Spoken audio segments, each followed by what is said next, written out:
Dito na naman tayo maglilinis sa ating mga pananim dito sa bukid. Matagal na naman tayong di nakapag linis dito sa ating mga pananim.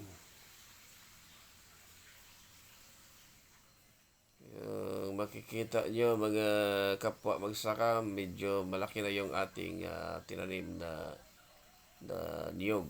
Itong aking nilinisan, ano to, buko pandan, mula sa nakuha ko yung similya niya doon sa Malabang, Lanao del Sur. So, buko pandan ito. Ito mga nandito malapit sa kubo natin.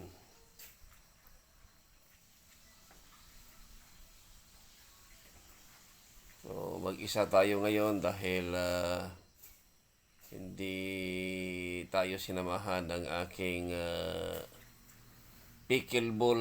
pickleballer na anak.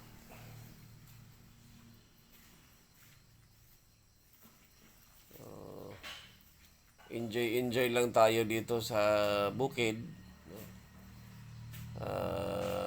Alam niyo na, kapag tumatanda yung tao pala ay katahimikan ang hinahanap. Kaya nandito tayo sa bukid ulit.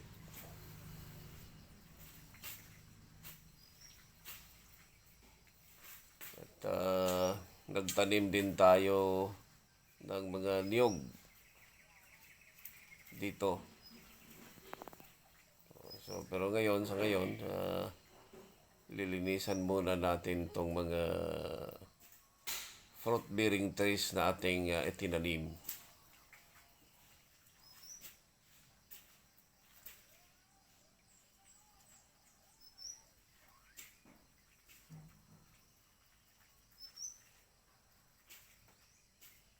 So, medyo nakapal-kapal na yung mga damo dahil halos isang buwan tayong tinakaakyat.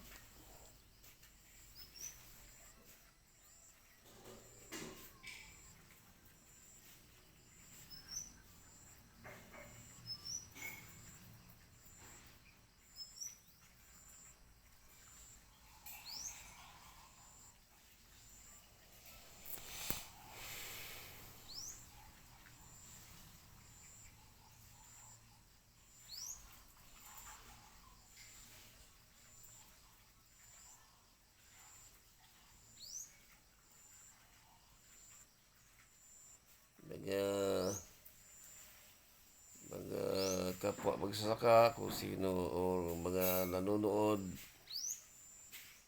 huwag niyong kalimutang mag-subscribe sa aking YouTube channel at click na rin yung notification bell para kapag meron tayong na-post na o na-download na mga panibagong video ay una kayong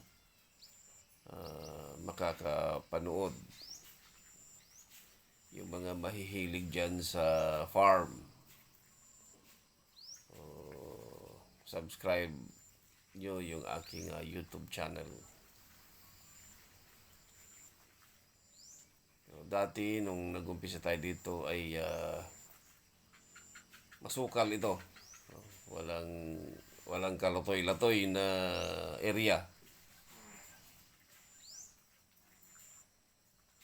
Ngayon,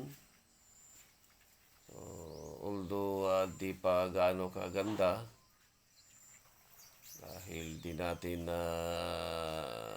asikaso ng maayos itong area na to, pero kahit papano ay meron na tayong mga naitanim na mga niyog, mga fruit-bearing trees katulad ng durian, rambutan, mangosteen,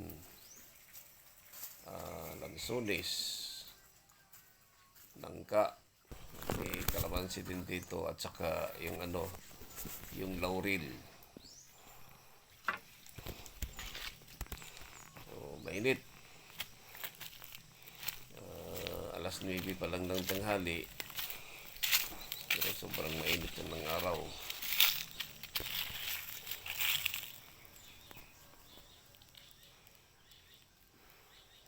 So, yung ating palang kaibigan na nakatira dito, meron siyang mga manok na alaga dito.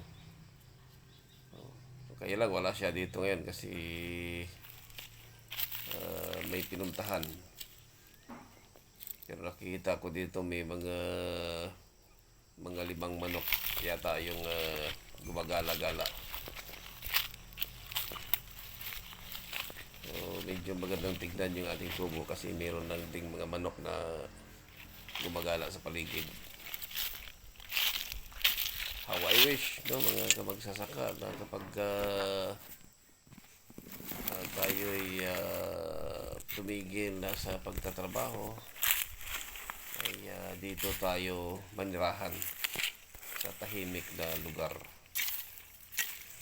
Sana masikaso natin ng maayos ito. Ito naman yung durian, no? So, malaki na siya.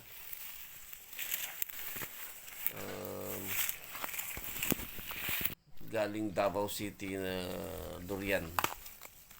Nilinisan natin. At saka meron din tayong mga nakaimbak na mga similya ng lubi. Niyog pala, niyog. Lubi kasi si Bisaya eh.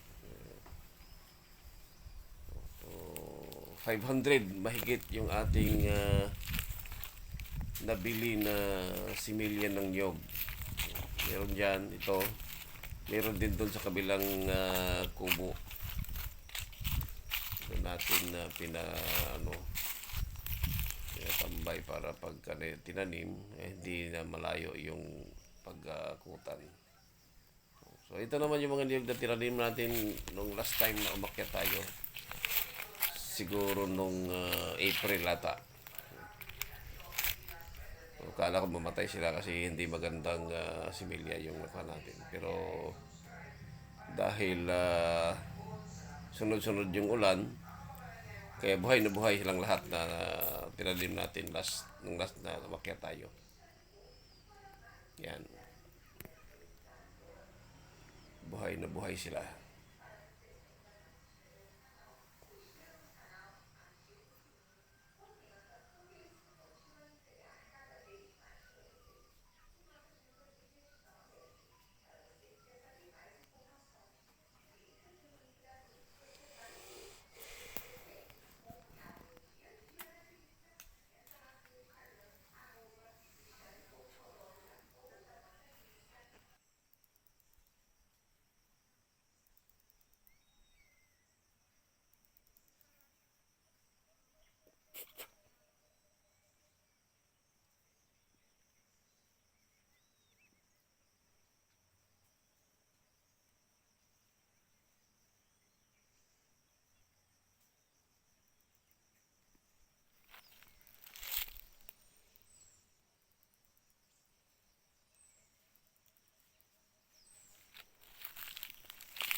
Dito.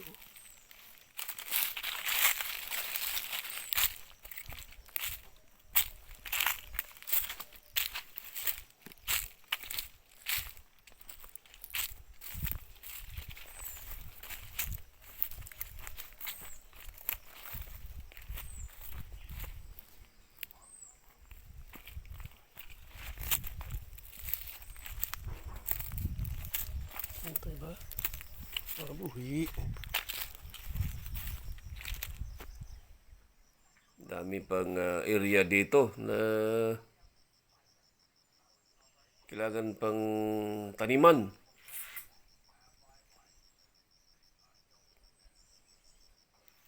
So, ito yung ating kasama dito, meron siyang panibagong area na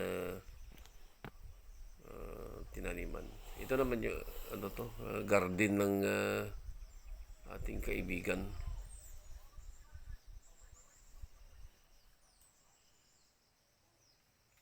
Sili at saka sibuyas yung kanilang tinanim dito.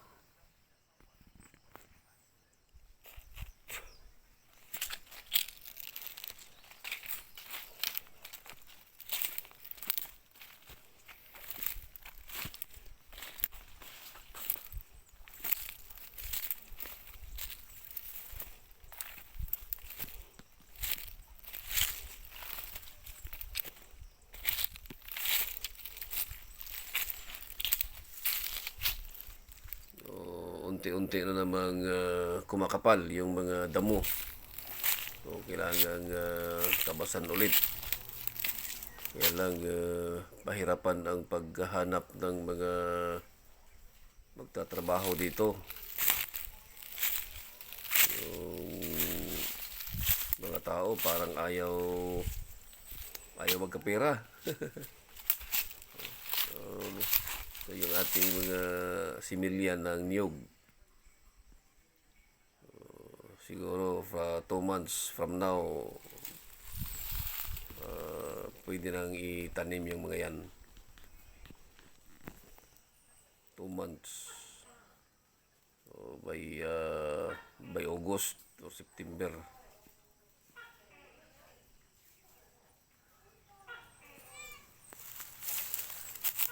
Dong! Ikaw lagi na.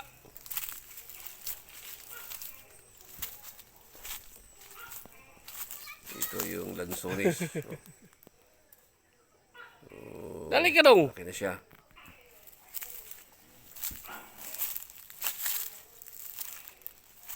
Sabi na ako ito kasi imong lula. Sabi na ako ito kasi imong lula. At saka nangka. Di ba? Di uban mo kasi imong lula? Ito, meron akong unexpected na bisita. Yung dugay bata na? na laging tumutulong sa akin, anak ng May mama ron. Nagpasaka dire? kaibigan na nagtatrabaho dito. Excited siya na nakakita sa atin dahil nga matagal tayong Daghay manok dire di ay inyong ibuhi. Kang.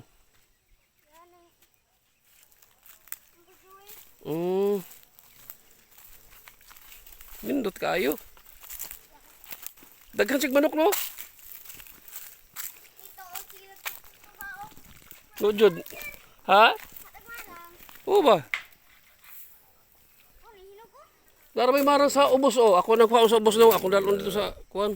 natitira pang Balay, ha? similya ng nyog nung Ang tanugan kung hilaw pa. umakyat dito nung huli. Yung tubig natin, papatay-patay, Ha? wala-wala. No? Sige daw. Yung nasira ata doon sa taas. Gwapo na kuhit. Ha? Di kuhiton lang para di ta malam pinigan. Yung Kanang ubos o. Ako dalon dito sa balay para tanugan ako. anak ng Dagko ating ra ba, oh? kaibigan, si Dodong, gusto niyang umakyat sa marang kasi maraming hinog ng marang. Gwapo na dabdaban. No? Ha? Gabi man gwapo dabdaban. Dili adlaw kay pakanta. Ujud. Gabi gwapo dabdaban. Inay mo Uncle Joel. Ha? Ha? Unsa na? Nasa ubos ra? Kuha na ko nasa ubos ha kay akong dalos balay ha. Ha? Daghabi siguro hinog sa ibabaw. Ano limaho? Ha?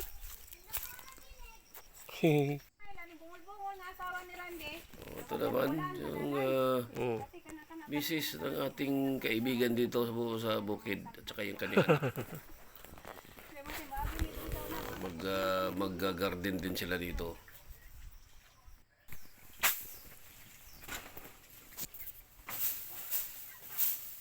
Inaayos ni Dodong yung tubig natin kasi putol-putol. Medyo kailangan ayusin to doon sa taas. Malakas ang tubig dito, mga kapwa magsasaka, Kailang sa laging ulan, baka may nagbara doon. Kaya nakakuha tayo ng marang. Tayo. Ciao! Sarap kumain dito sa bukid. Dito din may kuwan mo. Ganun ko sigara mo baha. Kaning di pudri ang ulan. Ang darang. Kuwentag di buksog.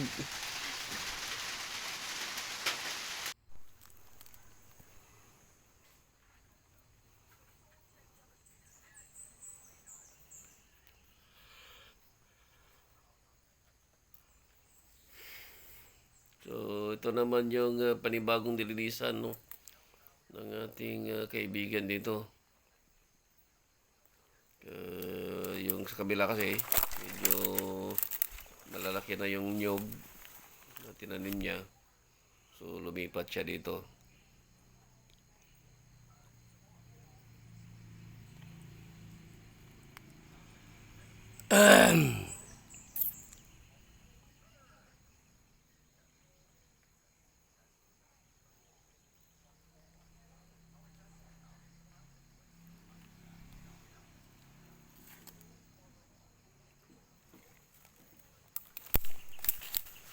So, yun yung mga pananim niyang mais. So, nasa mga malapit ng mag 2 months yan.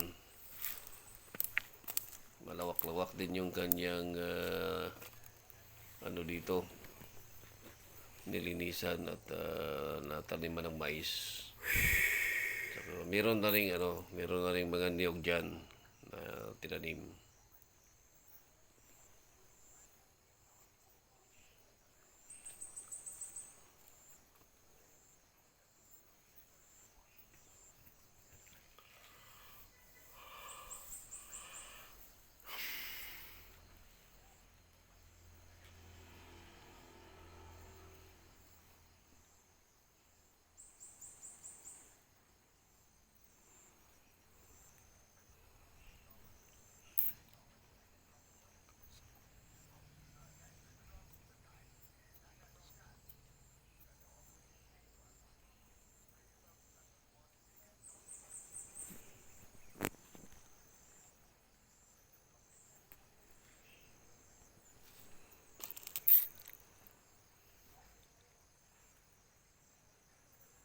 Okay, so hanggang doon lang muna tayo mga kapwa magsasaka.